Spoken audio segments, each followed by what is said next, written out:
Are political parties in America facilitating democracy or undermining democracy?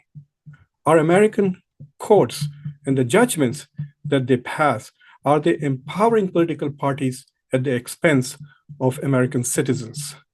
We will talk to Professor Wayne Batchis, who has written this extraordinary book about these issues. Welcome to Khanversations. I'm Muqtedar Khan, your host, and today I'm going to talk to you about this book, Throwing the Party: How the Supreme Court Puts Political Party Organizations Ahead of Voters. We are at a very critical moment in America's history where a lot of us feel that our democracy is in peril. We are struggling to save our democracy, and we are also struggling to improve the quality of our democracy. And I think this book is one of the most important books written in the past few years, which address not just the law, but also the political philosophy of American democratic system. And I think everybody, academics, people in the media, people in the government, and people who care about our democracy should read this book.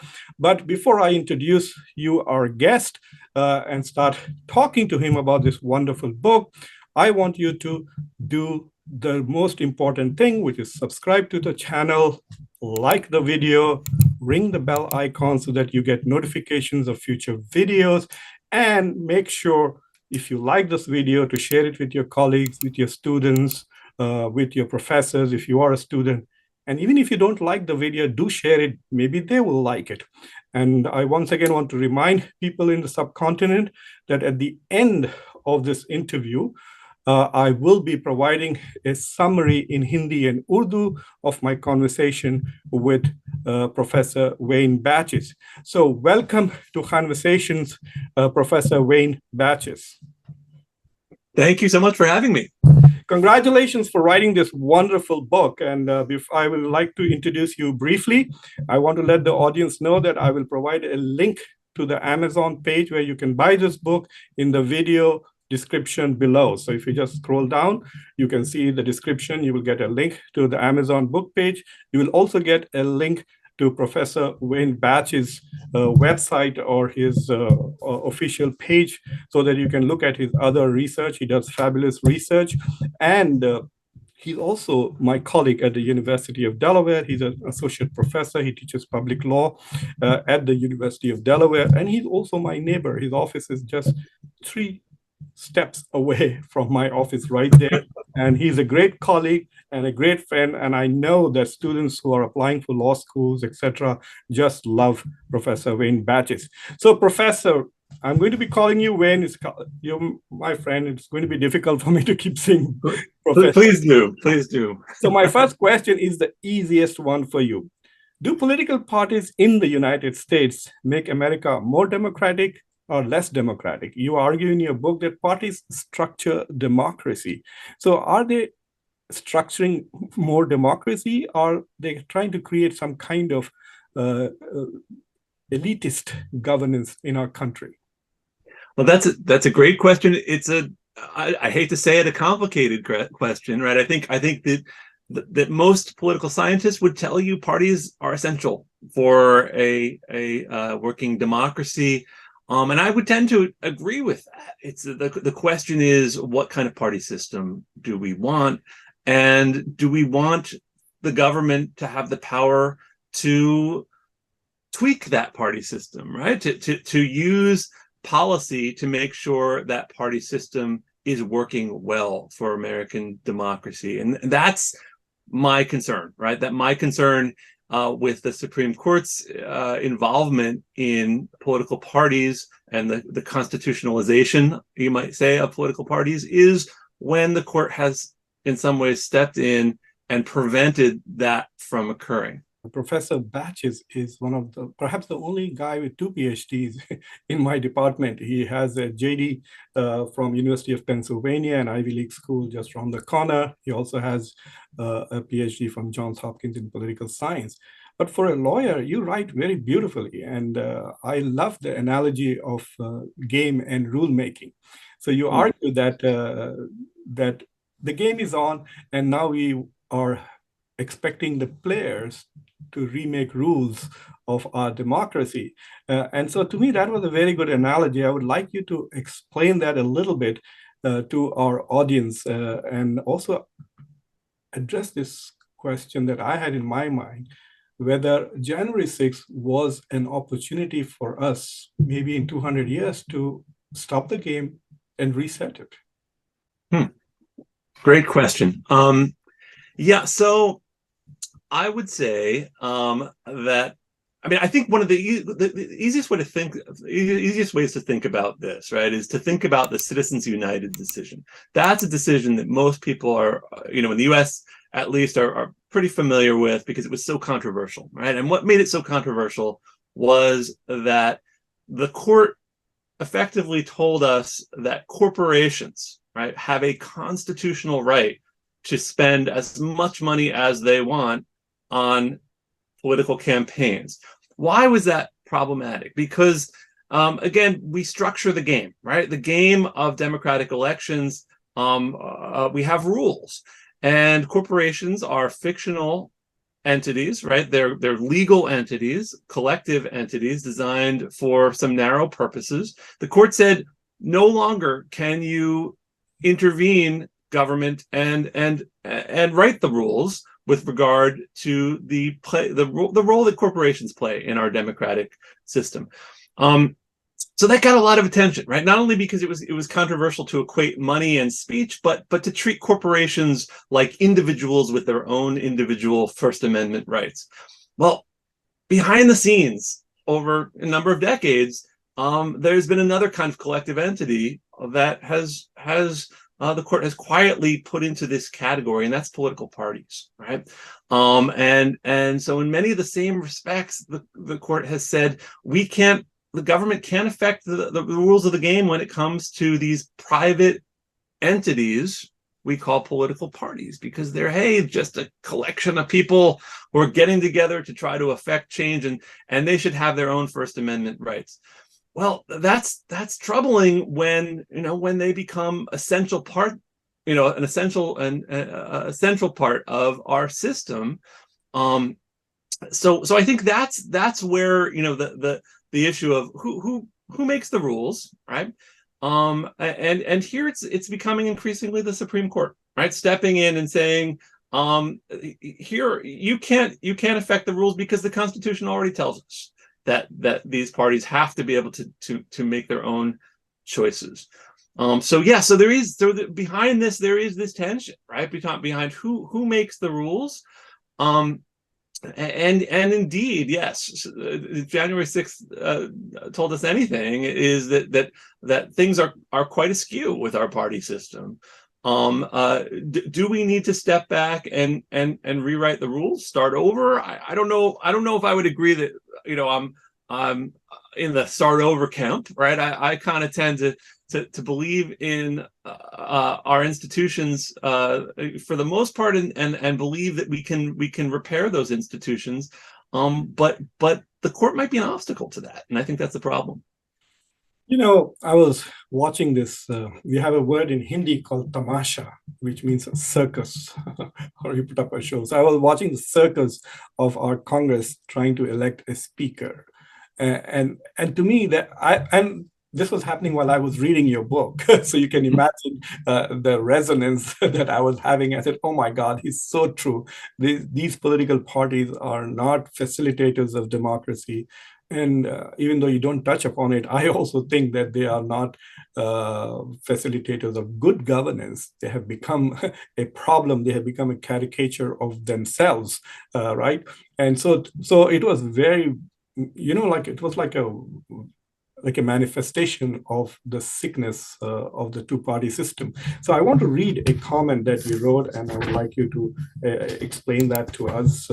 And because you write so well, I thought I would rather read it than paraphrase it. So today, you say, today there is an increasing concern that these ostensibly private, constitutionally privileged associations are writing the rules of democracy, and in the process, contributing to rampant dysfunctionality in American government. So here you argue that today that these they are writing the rules of the democracy. The political parties are writing the rules of the democracy, and the courts are writing the rules of how these political parties function.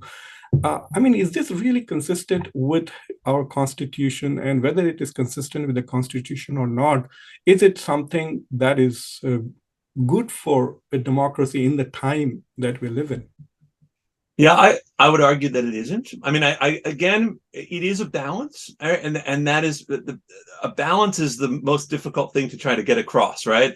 I think outrage one way or the other tends to sell, but clearly, if the party system is going to function effectively, parties do have to have some independence, right? They have to be able to, we don't want an authoritarian one-party system in which those in power are able to shut down or silence the views of an opposing party. So parties need some degree of independence and freedom. But on the other hand, they also need to be structured, right? They need to be regulated if they're going to serve their purpose. And now, right, we do see the Republican Party in shambles, right?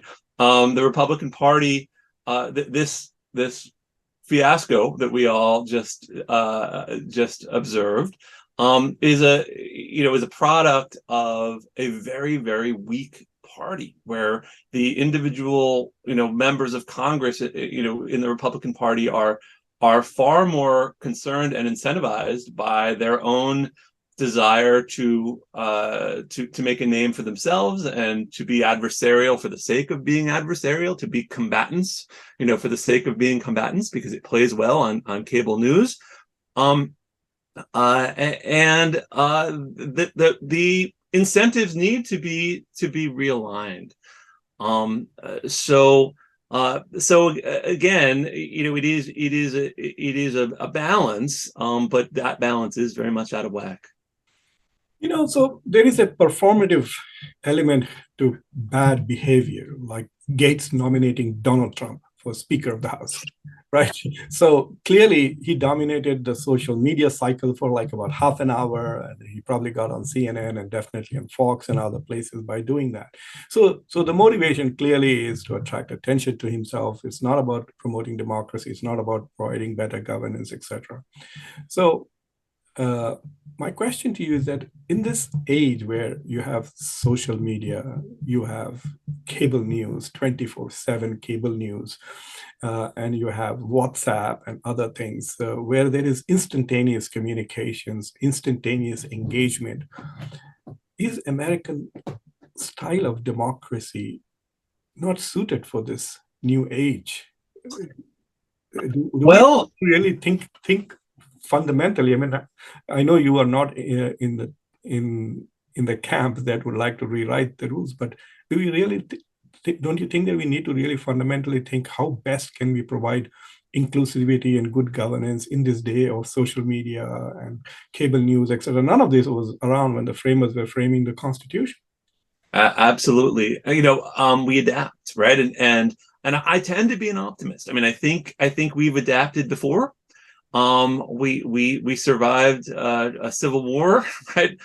We've survived a great deal of tumult in this country. I think we can survive this. I can't tell you I have the formula for bringing us back into alignment, but I absolutely agree. We have a confluence of factors. For example, you go back to the 1970s, right? And we have perhaps one of the most democratic primary systems, in a sense, right, in the world, in that the party, the insiders in the party have very little say anymore, right, in who becomes their nominee. We saw that with Donald Trump, right? The Republican establishment was deeply opposed to Donald Trump until he became the candidate, right? And he didn't receive endorsements, and that is because of, and I think many would argue, it is the power of social media, right, that had allowed him to be propelled and celebrity to the nomination, despite uniform opposition within the party, and then he became the party, right? Um, and that's problematic. And when you might say, some might say, well, that's just democracy. But we've never had a direct democracy. The framers knew not to give us a direct democracy for good reason. And for much of our history, parties were able to control who their nominees would be, and they were gatekeepers for the kind of the passions, as the framers would call it, of the people. They were able to channel those passions into still some candidates who who had the experience and the temperament, right, to actually govern effectively and respectfully to a democracy, and that has fallen away. So you combine that, what happened in the 1970s and the reforms to our primary system, with the power of social media to enrage people, and you don't have a very good combination. In 2016, if Bernie Sanders had won the Democratic primaries, we would have actually had two outsiders that the parties didn't like running for office from both sides, right? So that's an interesting development. I'm sure that neither of the political parties really enjoys that. I mean, with Bernie Sanders, the accusation is that he does not share the money he raises with the party. And then when he wants to be president, he wants to become a Democrat. But I must confess that I am a big fan of Bernie Sanders. From your book, I gathered that there are two problems that you see. One is a problem that the Constitution has not adequately addressed the issue of political parties. Mm-hmm. There is nothing in the Constitution about the political parties. This is how they should be. This is okay. This is not okay. This is halal and this is not halal. There's nothing about political parties in the Constitution. That's number one. Number two, you're also unhappy with the way the constitutional law has evolved because of the judgments passed by especially the Supreme Court. And as a result of that, you argue that the problem is that political parties are treated as as you and me, with rights, even though they are fictional institutions. And so your suggestion is that basically we rethink how we think about political parties, right? Instead of treating them as these associations with rights, you want to treat them as a public forum. Mm-hmm.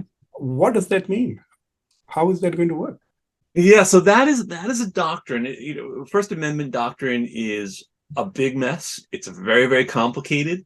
And I teach an entire course on First Amendment doctrine. So, and it's just, based on very few words in our Constitution. But one idea to emerge from the First Amendment jurisprudence over the years is this idea of a public forum, right? And that's the idea that there are certain spaces, right, that the government controls, where First Amendment free speech still has to be respected and protected. Most places that the government controls, that's generally not the case, right? You don't have a First Amendment right to walk into a courtroom and start screaming, right? That is, you don't have a First Amendment right to walk into a public classroom and start screaming. That's controlled and owned by the government. But it does have the power and the right to control what's said in that environment. But there are certain places that are different, and those places are, again, it's intuitive, but think of a public park or a public square, right? Like the Habermasian concept of public sphere. Mm-hmm. There are places where the court has, and this goes back to the 1930s. The court, in its wisdom, said, but this is not in the Constitution explicitly, but there are certain places where we must protect free expression, even though the government controls those spaces. And so what I argue is this idea has kind of expanded. It's expanded, interestingly, to include for example, at a public university, a student fund for student organizations, right?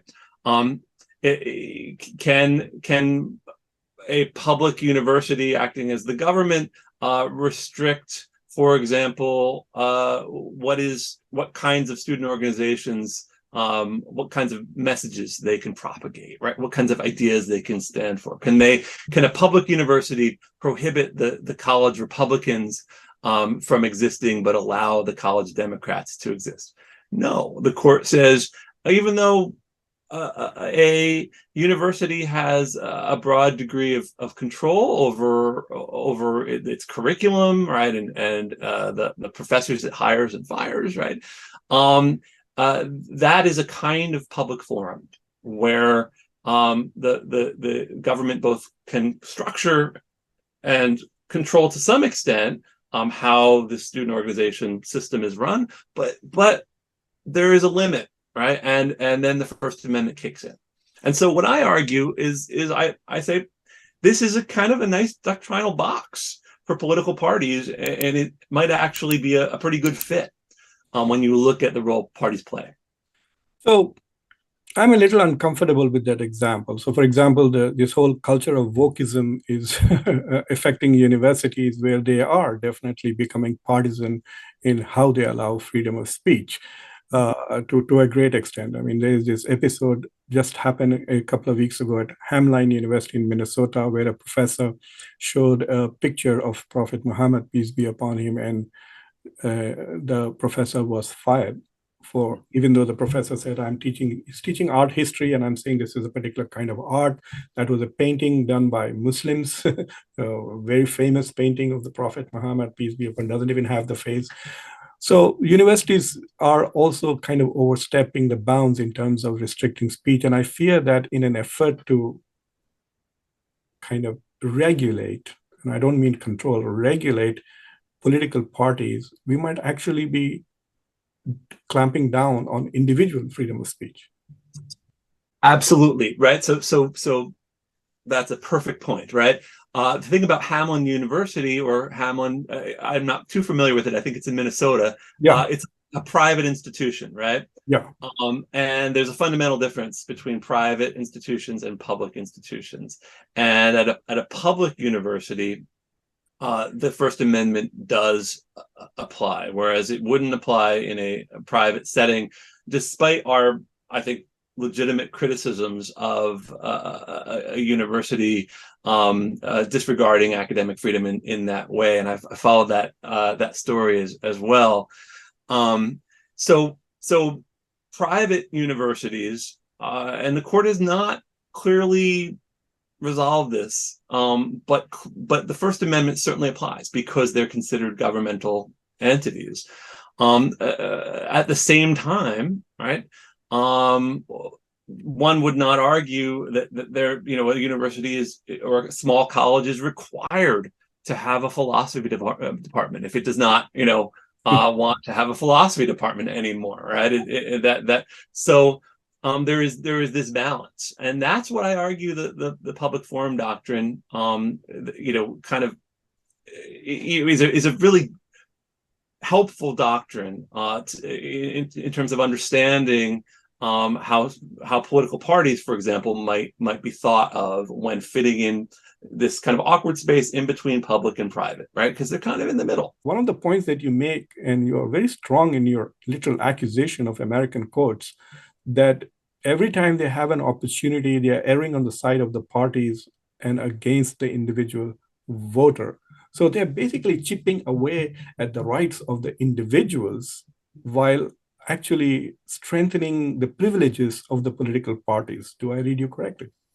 Yeah, I mean, I think, again, this is one of those areas that has received very little attention, but absolutely, in a state, for example, with a closed primary system, right? And what that means is, in the primary, only those who are registered members of that party can vote in that party's primary, and a good number of states have closed primaries. That can mean disenfranchisement if you are in a state a heavily very blue state or a very red state or city for that matter, you belong to the other party, or you don't associate with the dominant party, that can mean you have absolutely no voice democratically, because voting in the general election means virtually nothing, because it's virtually guaranteed that the Republican in Alabama will win, or the Democrat in Philadelphia will win, right?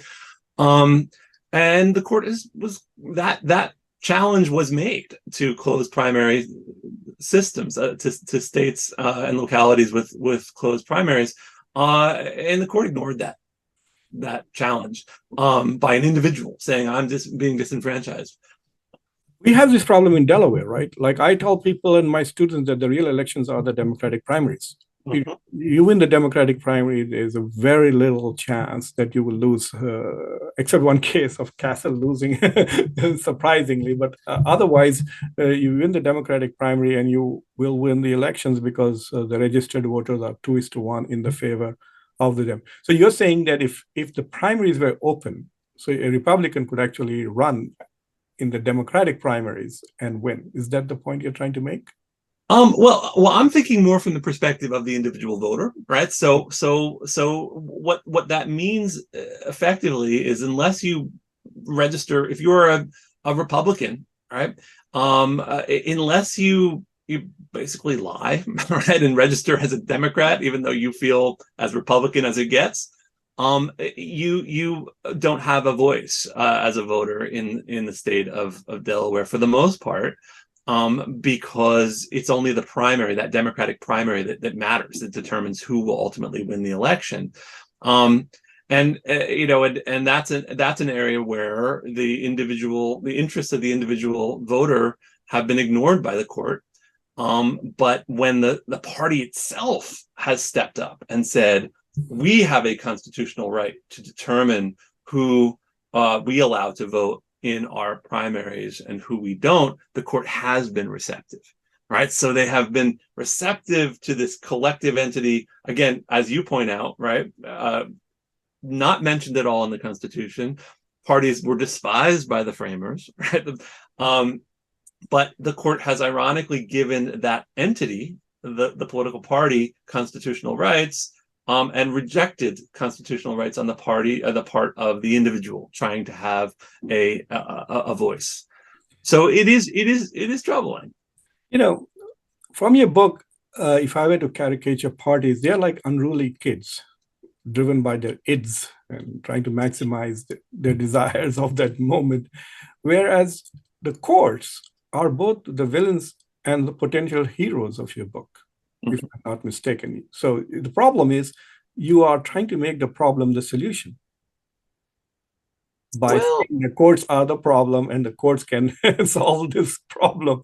The problem is the courts. So the question is, who needs to be reformed, the political parties or the courts or the constitutional law that is emerging about political parties? Yeah, super question, right? It perhaps all of the above, right? I think we could certainly reform the Constitution and reverse Citizens United, right? If the wherewithal were there, we had what is required to amend the Constitution. Very difficult to do.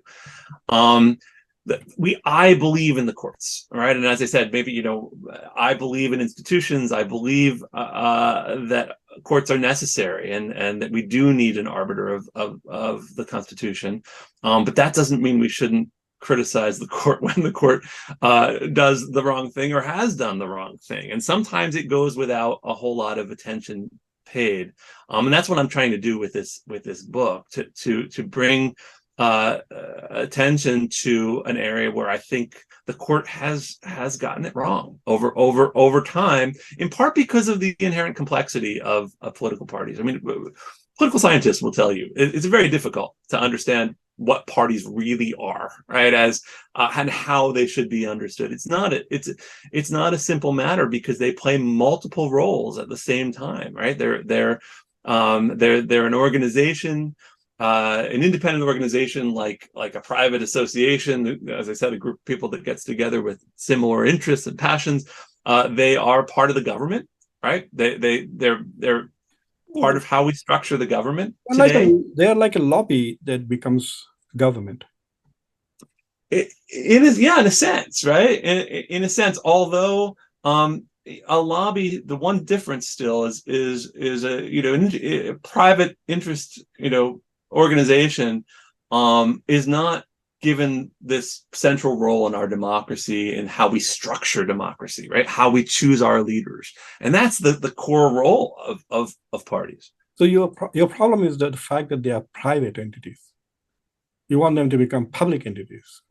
Yeah, the court kind of hasn't been able to decide, and the court has been back and forth, right? In the infamous white primary situation, in the white primary cases in the 40s and 50s, the court said even Texas, even a private Democratic Party, right, when the Democratic Party in the South was deeply racist, cannot exclude blacks from voting in their primary, even though they're a private organization. They made kind of an exception, right? They said, well, they play such an important role that we're going to treat them like government for purposes of whether they can discriminate under the 14th Amendment against black people, and that those were great victories for civil rights, those decisions. But they're a rarity in the court's jurisprudence. For the most part, the court has moved toward seeing parties as private entities. Even though we are talking primarily about parties, and so your book is more about political law as well as political philosophy of democracies with parties and the law. Invariably, it demands a scrutiny of the U.S. Supreme Court. So if you look at these two laws, for example, the Citizens United, as well as the Dobbs case, right, where they reversed Roe versus Wade. I mean, if you ask, the question is, who is more dangerous for American democracy, Donald Trump or the Supreme Court? Both of those are perhaps the biggest blows delivered to democracy and to ordinary citizens in the United States. And so I'm beginning to think of the days, in the early days, it's when the country was being formed, they even forgot to locate the Supreme Court in Washington, D.C. They didn't even have a place for the Supreme Court. Maybe the Supreme Court has become too big. Maybe we need to pare it down a bit, and not just pare it down, but also its impact, its influence on democracy, especially with Supreme Courts who have tenure for life and they're not elected. Or maybe we should make it more democratic. Then perhaps they would be less willing to treat their judgments like a demolition ball against democracy. Yeah, I mean, there is a lot we could do to reform the court, and Biden, to his credit, right, commissioned a kind of a group of a mix of academics and others to study this issue. There are things we could do without amending the Constitution to address some of these concerns about the court. Yes, right. I mean, there are many who push for court packing, right? I think that's sort of in my opinion, a crude solution, short-term solution that I think this is the problem. Let's make it bigger. Right. Yes, right, and it's just inviting the other party to do the same when they have the opportunity. It's really not a solution, right? But there are things plenty of things we could do to make the court function better, right? If this would probably require a constitutional amendment, but the framers were, I think, very, very much correct to be concerned about keeping the court out of politics and giving judges and justices life terms to avoid that kind of politicization of their role. But they also weren't imagining people serving on the court for 35 or 40 years, being appointed in their late 40s. and living into their 80s or 90s, right? That was not something. So we need a fix. I think 18-year terms have been proposed, but I think it probably accomplishes both what the framers were. It's a long enough term that it would accomplish that concern of keeping the courts separate from politics, but at the same time then put a reasonable limitation on the period they serve. Maybe national elections for Supreme Court justices once in 10 years could be a great solution both ways, right? Takes the parties out of it and stuff. You have written the book. The book is very well written, and I want to read one particular sentence to illustrate how well the author writes and summarizes the whole idea of his book in just one short sentence. This is on page 244. Wayne says, "Freedom without rules would result in anarchy, and rules without freedom in tyranny." And I think that's what we were talking about today. It also makes me appreciate what Thomas Jefferson said. I don't know whether you agree with him, that every generation should have its own constitution. And I strongly believe that. I also believe that in matters of religion, I think every generation should have its own interpretation of the Bible and the Quran, because that's how you should live. We should not live in the imagination of the people who died 250 years ago. So congratulations on this excellent book, Wayne. And also thank you for coming on Khanversations. For those of you who have watched it, I hope you enjoyed the discussion as much as I did. Please try to get a copy of the book and read it. It is very well written, and it is very important. If you care about American democracy, you should read Wayne's book. And I'm sure you like the video, so please like the video, subscribe to Khanversations, share it with your colleagues, and don't forget to ring the bell icon. Thank you very much. Thank you, Wayne. Thank you so much for having me. Welcome to conversations. मैं आपका host मुख्तदर Khan, आपका दोस्त. आप सबको मेरा सलाम, नमस्ते, सत श्री अकाल और वनक्कम. मैंने अभी, अगर आप देख रहे हैं इंग्लिश पार्ट, मैंने अभी मेरे दोस्त और मेरे कॉलीग प्रोफेसर वेन बैचिस को उनकी किताब के बारे में बात किया. किताब का नाम आप जानते हैं, थ्रोइंग द पार्टी. बेसिकली ये कह रहे हैं कि how does the supreme court put political organisations ahead of voters. उनका कहना है कि अमेरिका का जो कॉन्स्टिट्यूशन है उसमें पॉलिटिकल पार्टीज का कोई जिक्र नहीं है. तो पॉलिटिकल पार्टीज बस इसी तरह से नेचुरली इवॉल्व हो गए हैं अमेरिका में, पॉलिटिकली इवॉल्व हो गए हैं. जिस तरह से सियासत चलती है, पॉलिटिकल पार्टीज का एवोल्यूशन उस तरह से हो गया. और उनका ये कहना है कि जो क़वाइद हैं, जो रूल्स और रेगुलेशंस हैं पॉलिटिकल पार्टीज के बारे में, वो सारे के सारे अमेरिका के सुप्रीम कोर्ट के जजमेंट्स की वजह से बने हैं. सो बेसिकली जो रोल है पॉलिटिकल पार्टीज का अमेरिका की डेमोक्रेसी में, उनके जो हक़ाइक़ हैं, उनके ऊपर जो लिमिटेशंस है, वो सारे के सारे कोर्ट के जजमेंट्स के बेसिस पर आए हैं. तो उनका सवाल ये उठाना चाह रहे हैं कि अमेरिका की पॉलिटिक्स में पॉलिटिकल पार्टीज, सिर्फ 2 पॉलिटिकल पार्टीज होती हैं. ये इन्होंने मतलब जो मुल्कों में डिविजन्स पैदा कर दिए हैं, और जिस तरह से पैसा घुस गया है अमेरिकन पॉलिटिक्स में, ये सारे वजूहात के वजह से अमेरिका की गवर्नेंस थोड़ी डिसफंक्शनल हो गई है, यानी उतनी इफेक्टिव नहीं है जितनी होनी चाहिए. तो ये सवाल उठाते हैं कि कैसा रिफॉर्म किया जाए अमेरिकन सियासत को, अमेरिकन पॉलिटिक्स को, ताकि वोटर्स, जो सबसे इम्पोर्टेंट चीज़ है, जो सिटीजन्स इन डेमोक्रेसी है, उनके टोटल कॉन्स्टिट्यूशनल राइट्स पूरी तरह से प्रोटेक्ट हो, और पॉलिटिकल पार्टीज़ को ये मौका ना मिले कि वो वोटर्स के जो हुकूक हैं, जो राइट्स हैं, उसको एक्सप्लॉइट किए जाएं. 2-3 केसेस का हमने डिस्कशन किया है. एक केस ख़ास तौर से है सिटीजन्स यूनाइटेड, जिसके बेसिस पे अमेरिका के सुप्रीम कोर्ट ने कहा कि पॉलिटिकल पार्टीज़ आप और मेरे जैसे हैं, सिटीजन्स की तरह हैं, और सिटीजन्स की तरह उनके भी फ्रीडम ऑफ एक्सप्रेशन के राइट्स हैं.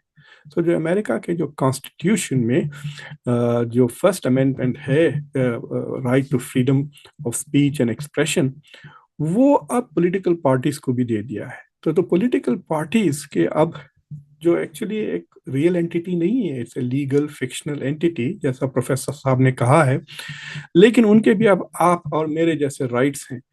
और इस वजह से वो जितना पैसा چاہے اتنا پیسہ وہ ریز کر سکتے ہیں، کیونکہ پیسہ ریز کرتے ہیں ایکسپریس کرنے کے لیے اپنے ایجنڈا کو.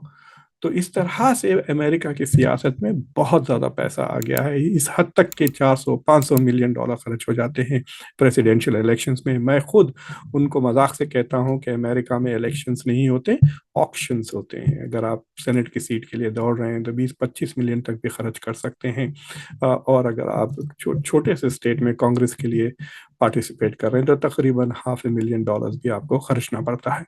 تو بیسیکلی یہ جو مسئلہ اس کتاب میں انہوں نے ایڈریس کیا ہے، اس کتاب کا میں نے لنک بھی نیچے پرووائڈ کیا ہے، ان کا بایو ڈیٹا بھی دیا ہے. وہ جانس ہاپکنس سے PhD ہیں پولیٹیکل سائنس میں، اور یونیورسٹی آف پینسلوینیا، ایک آئیوی لیگ یونیورسٹی سے وہ لا کی ڈگری حاصل کر چکے ہیں.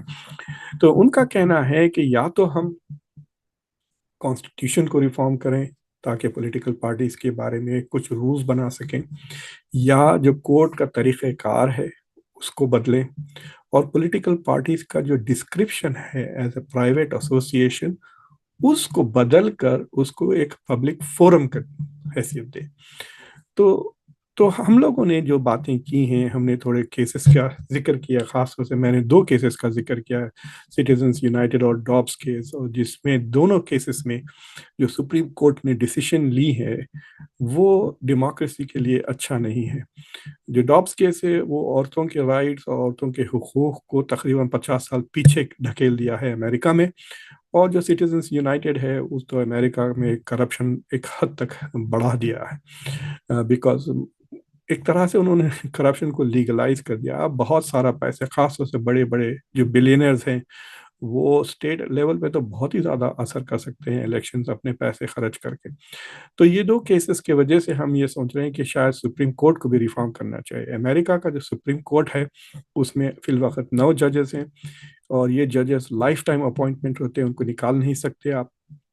مطلب ان کو جو ہے سو پارلیمنٹ نکال سکتے ہیں، لیکن بہت زیادہ ہائی ووٹ چاہیے، تو ان کو وہ مشکل ہوتا ہے. جس طرح سے امریکہ میں پریسیڈنٹ کو نکالا جاتا ہے تو اسی طرح سپریم کورٹ کے ججز کو بھی نکالے، بٹ ایسا کوئی ٹرم لمٹ نہیں ہے سپریم کورٹ جسٹسز کو.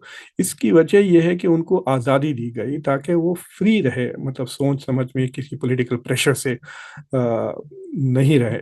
تو اس وجہ سے بھی سپریم کورٹ کے ججز، اب مثال کے طور پہ ڈونلڈ ٹرمپ نے 3 کنزرویٹو ججز کو جو نامنیٹ کیا، ان کی عمر 40 سال کی ہے، اور وہ آئندہ 40-45 سال تک سپریم کورٹ میں ججز رہیں گے. یعنی نیکسٹ جنریشن اور اس کے بعد کے جنریشن کی بھی انوائرمنٹ کو، پولیٹیکل اور مورل انوائرمنٹ کو وہ لوگ شیپ کریں گے. تو it's not a good thing. تو ہم لوگ مطلب پروفیسر بیچس صاحب یہ کہہ رہے تھے کہ شاید 18 سال کا ٹرم ہونا چاہیے، اور میں کہہ رہا تھا کہ 10 سال کا ہو، اور ججز کو ہم ڈائریکٹلی الیکٹ کرنا چاہیے جس طرح سے ہم پریسیڈنٹ کو الیکٹ کرتے ہیں. تو یہ امریکہ کے ڈیموکریسی کے بارے میں ہم بات کر رہے تھے، اس کو کیسا ریفارم کرے. کافی ڈسفنکشنل ہو گئی. جنوری 6 کو آپ نے دیکھا کس طرح سے تماشا ہوا. پچھلے کئی 3 ٹرمز میں، یعنی جب اوباما جیتے، جب بھی ریپبلکنس نے آبجیکٹ کیا، ڈونلڈ ٹرمپ نے کہا تھا کہ اوباما تو سٹیزن بھی نہیں ہے، ان کی برتھ سرٹیفکیٹ کہاں ہیں. جب ڈونلڈ ٹرمپ نے جیتا تو ڈیموکریٹس یہ کہہ رہے تھے کہ ہی از این انلیجیٹمیٹ پریسیڈنٹ، کیونکہ رشیا نے مداخلت کی امریکہ کے الیکشنز میں. اور اب تو ڈونلڈ ٹرمپ تو 2020 بائیڈن کا الیکشن کو وہ قبول ہی نہیں کیا ابھی تک. تو پچھلے 3 الیکشنز میں صاف ظاہر ہے کہ امریکہ میں کنٹیسٹڈ الیکشنز ہوئے. پیسفل ٹرانزیشن ٹو پاور پچھلی بار نہیں ہوا 2020 میں. اگر 2-3 بار اس طرح ہو جاتا تو امریکہ will not be a democracy. اور آلریڈی 50% آف دا پاپولیشن سمجھتی ہے کہ امریکہ کے الیکشنز فیئر نہیں ہیں.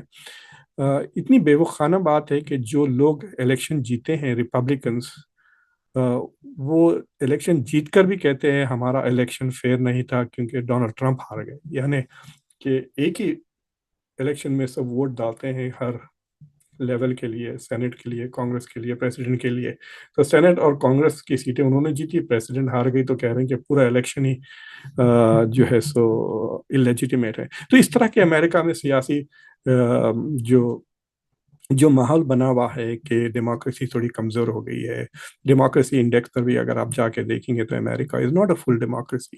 سو پروفیسر وین بیچز جو لائر بھی ہیں، پولیٹیکل تھیوریز بھی ہیں، ان کا کہنا ہے کہ ہم جو ہے سو امریکہ کے جو پولیٹیکل پارٹیز ہیں ان کو پولیٹیکل فورم کی طرح دیکھنا چاہیے، ایک پبلک فورم کی طرح جہاں پہ لوگ آ کر اپنے اپنے آئیڈیاز، مارکیٹ آف آئیڈیاز دیکھنا چاہیے.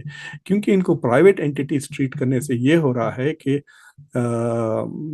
یہ تھوڑی ٹیکنیکل بات ہے امریکن الیکشنز کی. اگر آپ امریکہ کے الیکشن سے انٹیمیٹلی واقف نہیں ہیں تو نہیں سمجھیں گے، لیکن جو پرائمریز کا جو کنٹرول ہو گیا ہے بعض اسٹیٹس پہ، اس سے بہت نقصان ہو رہا ہے امریکہ کو. ایک تو ایک فلسافیکلی فریڈم انڈیویجول کی کمزور ہو گئی ہے، ڈسنفرانچائزمنٹ ہو رہا ہے، اور تیسری چیز یہ ہے کہ جو کلوز پرائمریز کی وجہ سے اور جیری مینڈرنگ کی وجہ سے، یعنی جو نقشے ڈرا کرتے ہیں کنسٹیٹوئنسیز کے، اس کے وجہ سے بہت ہی ریڈیکل قسم کے لوگ الیکشن جیت کے آ رہے ہیں. تو ایک طرح سے جو اب پولیٹیکل پارٹی سسٹم ہے، ٹو پارٹی سسٹم ہے، جس طرح سے وہ الیکشنز کرتے ہیں، جس طرح سے وہ اپنے لیڈرز کو سلیکٹ کرتے ہیں، جس طرح سے وہ کینڈیڈیٹس کو نامینیٹ کر سکتے ہیں، یہ سارے کے سارے پرابلمیٹک مسائل ہیں، اور ان پہ کافی بحث ہو رہی ہے، اور یہ کتاب ایک امپورٹنٹ کنٹریبیوشن کرتا ہے اس بحث کو.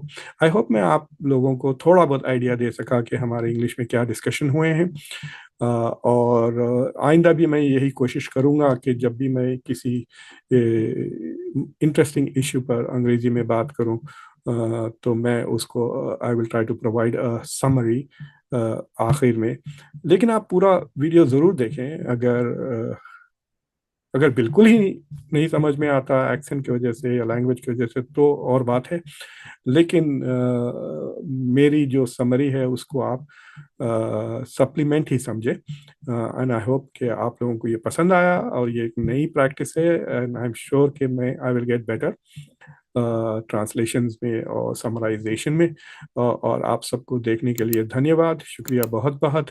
اگر آپ نے چینل کو ابھی تک سبسکرائب نہیں کیا تو پلیز چینل کو سبسکرائب کریں، ویڈیو کو لائک کریں، بیل آئیکن کو ضرور دبائیں، اور واپس ضرور آئیں. We'll continue this dialogue, American democracy اور امریکن فارن پالیسی، انڈیا کی سیاست، انڈیا کی policies. We have much to talk about. 2023 politics کے لیے بہت ہی انٹرسٹنگ سال رہے گا. سو آپ سب کو میرا خدا حافظ.